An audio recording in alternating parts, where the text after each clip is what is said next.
আমরা যে যাই বলি মায়ের মতো আসলে কেউ হয় না। মায়ের বাড়িতে গেলে মা যে কত চিন্তা করে, মেয়েরা আসছে কী খাওয়াবো কী না খাওয়াবো, মা পাগলের মতো হয়ে যায়। মেয়েরা আসার সময় কি দিবে কি না দেবে মা দুনিয়াটা আয়োজন করে।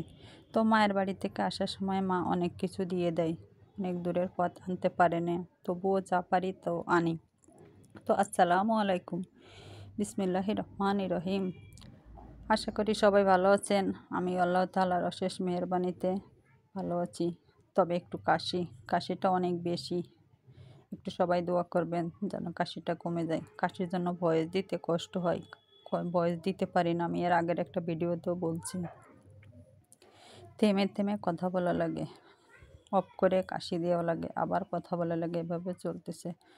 তো আজকে আমি সারাদিন আপনাদের সাথে গল্প করতে পারবো, সময় আছে, কারণ আজকে আমার নাইট ডিউটি। সারাদিন বাসায় আছি, আপনাদের সাথে টুকিটাকি কথা বলবো আর কিছু ভিডিও শেয়ার করব। তো আজকের ভিডিওটা বাসায় আজকে নাইট ডিউটি পেয়ে সময় পেয়েছি, বাসার কিছু বাড়তি জিনিসপত্র কাজ আছে, এগুলো একটু গুছিয়ে নেব। দিনের ডিউটি থাকলে আসলে সময়ের সাথে পেরে ওঠে না, একে তো রমজান মাস, বিভিন্ন কাজকর্ম ব্যস্ততার মাঝে হয়ে ওঠে না। তো প্রথমে নিজের হাতে পায়ে একটু নখ হয়েছিল, এগুলো একটু কেটে নিলাম এবং কাটতে কাটতে দুজন কাস্টমার আসছে। আমি তো আগের ভিডিওতে বলেছি আমি বাসায় 3 পিসের ব্যবসা করি, টুকিটাকি বিক্রি করি আর কি, এত বড় না। মাত্র 3 মাস হচ্ছে আমি ব্যবসা শুরু করেছি, মোটামুটি ভালো আলহামদুলিল্লাহ। এখন পর্যন্ত আমার নেগেটিভ কোনো কিছু হয় না, মাশাআল্লাহ পজিটিভ হয়েছে। তো আমাদের মেয়েরা যারা আমরা একেবারে টোটালি ঘরে বসে থাকি, আপনারাও চাইলে কিছু না কিছু করতে পারেন। মেয়েদের এখন ঘরে বসে ইনকাম করার অনেক পদ্ধতি আছে। তো বিশেষ করে যারা একেবারে বাইরে বেরোতে চায় না, তারা চাইলে টেলারি কামটা শিখতে পারেন। টেলারি কাম শিখে এখানে আপনার একটা প্লাস পয়েন্ট আছে। আপনি 3 পিস বিক্রি করলে আসলে মনে করেন বাসায় আনবেন হচ্ছে, আগে আপনাকে বিচার বিবেচনা করতে হবে যে আপনি কেমন কোয়ালিটি আনবেন, আপনার আশেপাশে মানুষের সাথে আপনার আন্ডারস্ট্যান্ডিংটা কেমন, তাদের সাথে আপনার সুসম্পর্কটা কেমন, তারা কেমন ধরনের পোশাক পরে, সেটার উপরে আপনার মডিফাই করে সেই কোয়ালিটির আনতে হবে, যাতে আপনি বিক্রি করতে পারেন। এবং দামটাও আপনাকে সেভাবে বিচার বিবেচনা করে চাইতে হবে, নিতে হবে। কারণ এখন মানুষ মোটামুটি সব কিছুই মানুষের ধারণা আছে দামের সম্পর্কে। আপনি আহামরি দাম চাইলে একবার শুনে পালাইব, আর দ্বিতীয়বার আসবে না। তো যাই হোক, আমার কাস্টমারটা আসছিল, ওনারা আমি যে 3 পিসগুলো আনছিলাম সবই বিক্রি হয়ে গেছে, মাত্র কয়েকটা 3 পিস আছে। এগুলো আমি আরও ঈদের কালেকশন আনছিলাম 4টা একটু দামের ভিতরে, সেগুলোও আনতে আনতে মানে এনে রাখতে রাখতেই বিক্রি হয়ে গেছে। তো বাজেট বেশি থাকলে আরও কিছু মাল আনতাম, নিজেদের তাই নাই, নিজেরটাও বিক্রি হয়ে গেছে। নিজেদের জন্য যেটা আনছিলাম সেটাও বিক্রি হয়ে গেছে। তো বাজেটের ভিতরে যা ছিল তাই আনছিলাম, মাত্র কয়েকটা আছে। এখন কাস্টমার আসছে, ওনাদের দেখাচ্ছি, কিন্তু ওনারা ভিডিওতে আসে না, ওনারা সাইডে আছে। ভাবলাম যেহেতু 3 পিসগুলো দেখতে আসে, তাই একটু আমি তখন ভিডিও বানাচ্ছিলাম, তো 3 পিসগুলোর একটু ভিডিও করি এই আর কি। তো ভিডিওতে ওনারা বলতেছে যে আপু আপনি কোথা থেকে মাল আনেন, কী বানেন, আমাদের যদি একটু পরামর্শ দিতেন। তো আমি ওনাদের বললাম দেখেন, এখন মানুষ কিন্তু অনলাইনেও আনতে পারে, আমি কিন্তু অনলাইনে আনি না, কারণ অনলাইনে সব কিছুই ভালো দেখা যায়।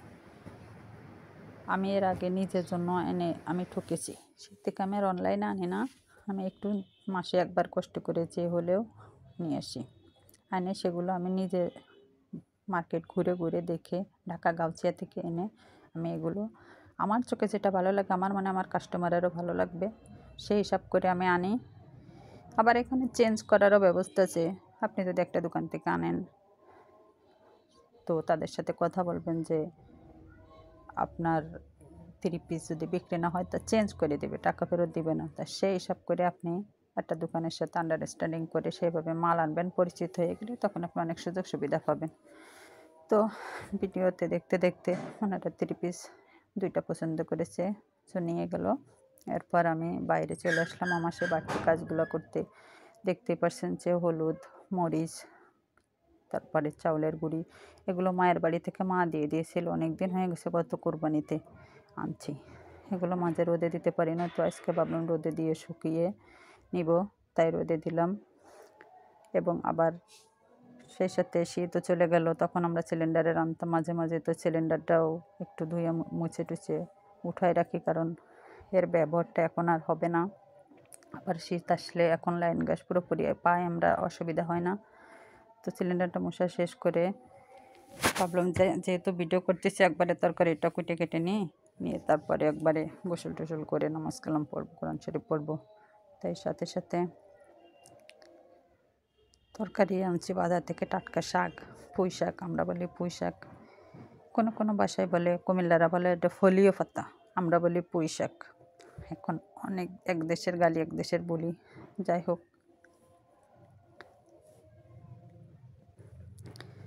তো শাকগুলো কুটে নেওয়ার পরে বিকালবেলা আমার ছেলে আসছে, ওর এই গাছের চারাগুলো নিজে লাগাইছে। গাছটা অনেকগুলো মরিচ হয়েছিল, মরিচগুলো পানি দিল, পেঁপে গাছে পানি দিল, এবং পোশাকের ডগা লাগে সেটাতেও পানি দিল। আরও কিছু মাটি আনা হচ্ছে, মাটিগুলা দিয়ে আরও নতুন নতুন কিছু গাছ লাগানো হবে। দেখতে পাচ্ছেন একটা বাইরে দিয়ে মাটি আনানো হয়েছে, এগুলো প্রস্তুত করা হচ্ছে, এগুলোর ভিতরে আরও কিছু গাছ লাগাবে। এই কারণে মাটিগুলো অনেক দূর থেকে এনেছে উনি, অনেক কষ্ট করে। তো বন্ধুরা ভিডিওটা দেখতে থাকো। এদিকে আমাদের টাইমের পানি আসে, এখানে আমরা অনেক সময় সকাল সন্ধ্যা 2 বার পানি আসে, আমরা এখানে কাজ করি। তো সন্ধ্যা ঘনিয়ে আসছে, এখন ইফতারের ব্যবস্থা হয়ে গেছে, ইফতার করতে হবে। তো বন্ধুরা ইফতারির আজান হলে আমরা ইফতারি করে নেব। তো বন্ধুরা ভিডিওটা এই পর্যন্ত, সবাই ভালো থাকবেন, সুস্থ থাকবেন, আপনাদের সাথে দেখা হবে নতুন আর একটা ভিডিওতে। আর আমার ভিডিওটা ভালো লাগে একটা লাইক দিবেন, কমেন্ট করবেন, লাইক দিয়ে ভিডিওটা কন্টিনিউ করবেন, এটা রিকোয়েস্ট রইল, একটা সাবস্ক্রাইব করে দিবেন, আর আমার জন্য দোয়া করবেন। আমি আপনাদের জন্য অনেক দোয়া করি, ভালোবেসে পাশে থাকবেন। এ পর্যন্ত, আল্লাহ হাফেজ। কাশির জন্য বেশি কথা বলতে পারতেছি না, কাশি দিতে মানে কথা বলতে বলতে অনেক কষ্ট হচ্ছে। আপনাদের সাথে যে ভয়েসটা দিচ্ছি বা ভিডিওটা শেয়ার করছি আজকে, মানে নিঃশ্বাসটা যেন কেমন বন্ধ বন্ধ হয়ে আসতেছে। তো একটু পরে আজান দিয়ে দেবো। আল্লাহ সবাইকে ভালো রাখুক, সুস্থ রাখুক। আল্লাহ হাফেজ।